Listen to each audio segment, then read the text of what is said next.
राधे राधे प्यारे कृष्ण भक्तों, आज की वीडियो में हम जानेंगे सावन के महीने में लड्डू गोपाल की सेवा कैसे करते हैं, क्या भोग लगाना है, झूला झुलाते समय किन किन बातों का ध्यान रखना चाहिए और किस चीज़ का भोग हमें ठाकुर जी को नहीं लगाना चाहिए। इन सभी बातों पर हम चर्चा करेंगे। तो इस साल 2025 में 11 जुलाई से सावन का महीना शुरू होने जा रहा है। तो सावन के महीने के पहले दिन आप ठाकुर जी को स्नान कैसे कराएंगे?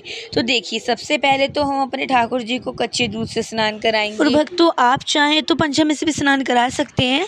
सावन के महीने में कच्चे दूध का विशेष महत्व होता है, तो आप गाय का कच्चा दूध ले सकते हैं। कच्चे दूध से ठाकुर जी को स्नान कराने से पहले सावन के महीने में ठाकुर जी को सेवा में फूलों का विशेष महत्व होता है, तो जो भी फूल आपको मिल जाते हैं वह ठाकुर जी की सेवा में ज़रूर से प्रयोग करिए। तो सबसे पहले हम एक थाली या प्रांत कुछ भी ले लेंगे, उसमें हम फूल डालकर हम ठाकुर जी को विराजमान करेंगे। उसके बाद में हमें ठाकुर जी को यहाँ पर कच्चे दूध से स्नान कराएंगे। सावन के महीने से ही तैयारियाँ शुरू हो जाती हैं त्योहारों की, और सावन के महीने में ठाकुर जी को विशेष करके ठाकुर जी को रंग बिरंगे वस्त्र पहनाने का विधान है। खास करके वैसे तो सावन के महीने में हर जगह हरियाली ही हरियाली होती है, तो ठाकुर जी को भी विशेष करके हरे रंग के वस्त्र पहनाने चाहिए। आपके पास जो भी हरे रंग के वस्त्र हैं, ठाकुर जी को वह जरूर से सावन के महीने में पहनाएं। सावन के पहले दिन से ही हरे रंग की ड्रेस पहनाना शुरू कर सकते हैं। सुंदर सा हम ठाकुर जी का श्रृंगार करेंगे, और सावन के महीने लगते ही यानी पहले दिन से ही हम लड्डू गोपाल जी को झूला झुलाना भी शुरू कर देंगे। तो कुछ मेरे पास कमेंट भी आए थे कि दीदी, लड्डू गोपाल को झूला झुलाना हम कब से स्टार्ट करें? तो सावन लगते ही आप अपने ठाकुर जी को झूला झुलाना स्टार्ट कर सकते हैं। और ठाकुर जी को झूला झुलाते समय हमें किन किन सावधानियों को बरतना चाहिए, तो उन पर भी हम अभी बात करेंगे। सबसे पहले तो हम लड्डू गोपाल को तेज झूला बिल्कुल भी नहीं झुलाना है। साथ ही सूर्यास्त के बाद ठाकुर जी को झूला बिल्कुल भी नहीं झुलाना है, और झूले पर लड्डू गोपाल जब बैठे हों तभी आपको झूला झुलाना है। खाली झूला यानी हमें खाली झूला बिल्कुल भी नहीं झुलाना है। और लड्डू गोपाल जी को झूला झुलाते समय कभी भी हमें लड्डू गोपाल जी को कोई भी भोग प्रसाद ग्रहण नहीं कराना है। झूला झुलाने से पहले या तो बाद आप ठाकुर जी को भोग पवा सकते हैं, या झूले से उतारने के बाद में आप ठाकुर जी को कोई भी भोग प्रसाद खिला सकते हैं। यानी हमें झूले पर बिठाकर ठाकुर जी को कोई भी भोग प्रसाद नहीं लगाना है।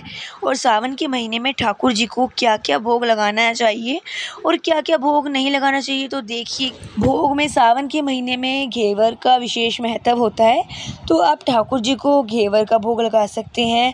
पकोड़े, जलेबी और ऋतु अनुसार फलों का भोग लगा सकते हैं, यानी मौसम के अनुसार जो भी आपको फल मिल जाते हैं उनका भोग समर्पित कर सकते हैं। और वे कौन सी चीज़ें हैं जिनका भोग हमें ठाकुर जी को सावन के महीने में नहीं लगाना चाहिए? तो सबसे पहले भोग में कड़ी का भोग आता है, जो कि हमें ठाकुर जी को सावन के महीने में नहीं लगाना चाहिए। सावन के महीने में और खुद भी कड़ी नहीं खानी चाहिए। और हरी पत्तेदार सब्जियों का भी भोग हमें ठाकुर जी को बिल्कुल भी नहीं लगाना है। साथ ही उड़द की दाल का भोग हमें नहीं लगाना है।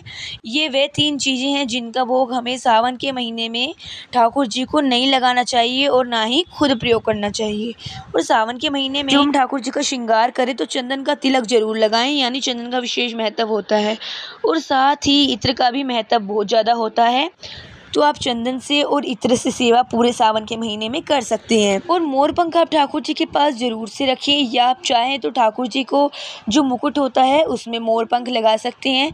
साथ ही ठाकुर जी के आसपास का जो वातावरण है वह साफ सुथरा और शुद्ध रखें, क्योंकि बारिश के महीने में अजीब सी सीलन हो जाती है और अजीब सी उसमें से स्मेल सी आती है, तो आप ठाकुर जी की सेवा में इत्र का जरूर से प्रयोग करें। साथ ही ठाकुर जी के आसपास वातावरण है वह आप कोशिश करें कि हरे रंग का ही हो, क्योंकि हर तरफ सावन के महीने में हरियाली ही हरियाली होती है, तो हमारे लड्डू गोपाल भी हरे हरे रंग में रंग जाएं। और उनके वस्त्र जो हैं हल्के से हल्के पहनाएं, क्योंकि कॉटन के ही पहनाएंगे तो ज़्यादा अच्छा रहेगा। ये सारी सेवाएं अगर आप अपने ठाकुर जी को सावन के महीने में देते हैं तो हमारे ठाकुर जी बहुत खुश होंगे और उनको अच्छा भी लगेगा। हम जो कृष्ण भक्त हैं हमें भी ये सब करके बहुत खुशी होगी।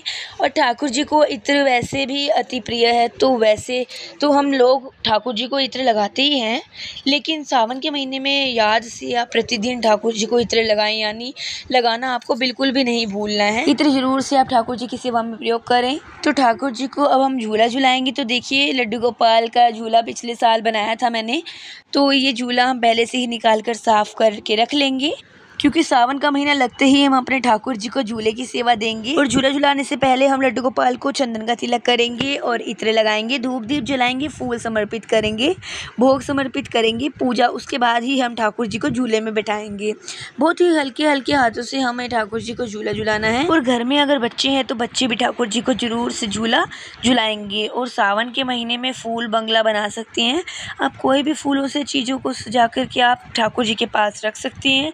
फूलों से भरा कोई गुलदस्ता रख सकते हैं, या किसी चौड़े से बर्तन में आप जल भर कर के उसमें फूलों की पत्तियां डालकर ठाकुर जी के पास रख सकते हैं। सावन के महीने में फूल बंगला बना सकते हैं और फूल बंगला प्रदान कर सकते हैं ठाकुर जी को। ठाकुर जी को अगर आप प्रतिदिन कच्चे दूध से स्नान यानी स्नान नहीं करा सकते हैं तो आप जो भी त्योहार पढ़ते हैं सावन के महीने में, उन दिनों में आप अपने लड्डू गोपाल जी को कच्चे दूध से स्नान कराएं। और जैसे एकादशी है, पूर्णिमा है, शिवरात्रि है, हरियाली तीज है, इन पर आप ठाकुर जी को कच्चे दूध से जरूर से स्नान कराएंगे।